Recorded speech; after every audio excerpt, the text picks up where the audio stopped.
條花春之髮，豆蔻庭玉立。蝶影珠露間，雲彩染青髮。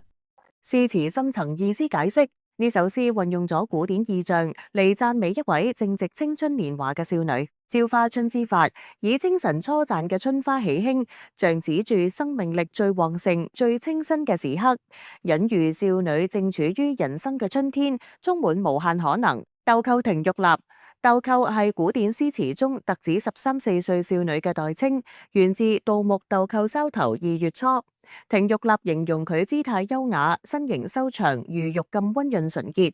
呢一句點明咗主角嘅年齡與氣質。蝶影珠露間，描繪佢所處嘅環境。蝴蝶喺晶瑩嘅露珠間飛舞，呢個唔單止係寫景，更加暗示咗少女嘅內心如蝴蝶般靈動，如露珠般清澈無瑕，帶有一種夢幻嘅朦朧美。雲彩染青髮，青髮指烏黑嘅秀髮，青絲雲彩染髮，極言其秀髮嘅光澤與柔順，仿佛連天上嘅雲彩都倒影喺佢嘅髮絲上，或者形容佢嘅髮色如雲彩般華麗。呢一個係一種極致嘅誇張修辭，將少女嘅美提升到咗同自然天象相融嘅高度。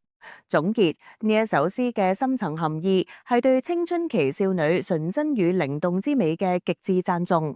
佢捕捉咗少女從稚嫩走向成熟嗰短暫而美好嘅瞬間，人與自然合二為一，純潔而高雅。